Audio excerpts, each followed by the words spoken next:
Listen, even though we are stuck at home with nobody to talk to but ourselves, apparently self-isolation is a great time for online dating. So I'm super excited to have a dating expert here. This is Match.com's pretty much expert here, Rachel D'Alto, to tell us how to appropriately online date. Rachel, welcome. Great to be here from our homes. I know. Is this kind of how an online date would go here? Just sitting in front of our computers? Yeah, although I don't know if I bring them into my office, but yeah, absolutely. This is virtual dating essentially. So it's nice to connect with you.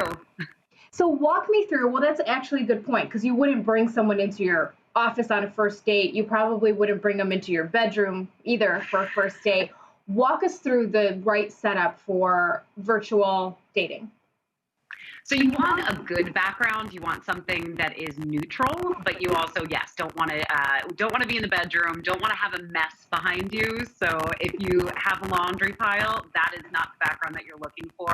I was joking around about Zoom now has the virtual background, so you can go to the beach. You can go to have a fake living room behind you if you don't feel like cleaning, but just something neutral that you can focus on each other and you're not like looking behind them saying, what the heck is over there? So your background is perfect. I don't know. Wait, I really like it. if we bring up my background, I've appropriately placed like certain awards there. Like, so if I casually, Rachel, if I casually lean over, they'll see they're like, ooh, she's fancy. She's good at her job, you know? Yeah. Personally, I would like to see someone's mess because you kind of want to see the realistic version, but you're saying no, put your best foot forward. Not on the first date. So just like you would on, in a regular dating environment, although we're in a very new normal right now, but in a normal dating environment, we put our best foot forward in the beginning. Obviously, everything is bright and shiny, rose-colored glasses are on. And then with time, we let them know that maybe we're a slob or maybe we don't eat healthy. We don't need to see that right away. So build a relationship first. You and I are on Zoom right now, and Zoom has that like beautifying filter. So you're saying maybe like after date 3, we take off the filters? I'm never taking off the Zoom beautifying filter ever. Okay, so my boyfriend's gonna have to realize that when he wakes up in the morning, he's gonna have to imagine it. You should just, put like a fake filter over you in bed.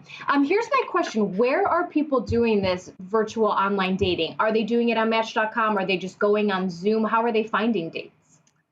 They're using apps. So I think that apps are really the way to meet people right now because no one's going to show up at your house. And if they do, don't let them in. They're not allowed.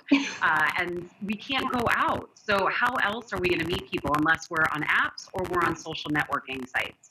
So we want to make sure that we're looking for people who are also looking for love instead of sliding into DMs.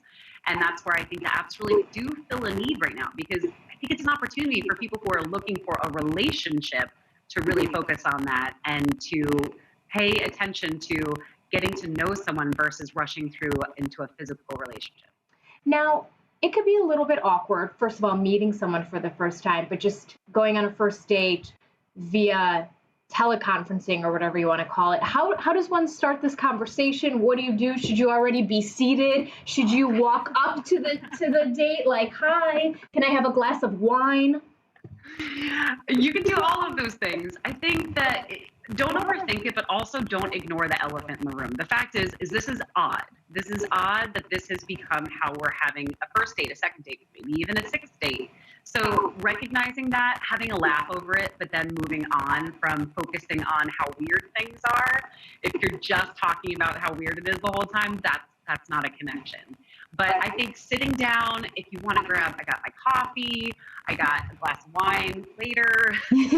So having that, with you during the conversation makes it feel more natural. So whatever you have to do to make it feel as natural as possible, but also recognizing that it's a little different. So I have to ask because one of a really popular show that's on Netflix these days that I think a lot of people have watched, Love is Blind. Now you've worked on other shows like Married at First Sight. It's kind of a similar, premise where people didn't see each other. They were just talking to one another. What do you think about that show? I think it's amazing because it shows especially what a better kind of setup for what we're doing right now than showing that you can fall in love with someone without ever seeing them. So if we're talking about video dates, that's a step up from what they were doing in the pods. And they really did find real relationships. So for people that say, oh my gosh, I have to meet them in person, I think the proof says that you don't. And listen, I don't need to meet Matt Damon in person to realize I'd be attracted to him. I need him on a screen enough to realize, like, if he ever decides to leave his wife and I leave my boyfriend, this is going to work out. So just realize you can get a lot of information from video dating. Okay. It doesn't have to be as awkward as we're making it out to be. Yeah. I mean, and we got to laugh at the situation, laugh at ourselves, make it less awkward. Any last parting words for those who are single and are going to try this virtual dating, Rachel? Stay positive. I think the biggest thing right now is, yes, there's a lot to talk about in terms of the coronavirus and what we're going through. But at the end of the day, we're still forming new connections, and we want to keep it as positive as possible and focus on getting to know them and not making it kind of a venting session, which I have heard happening several times this week. So I get it. You have things to say, but that's what your friends are for.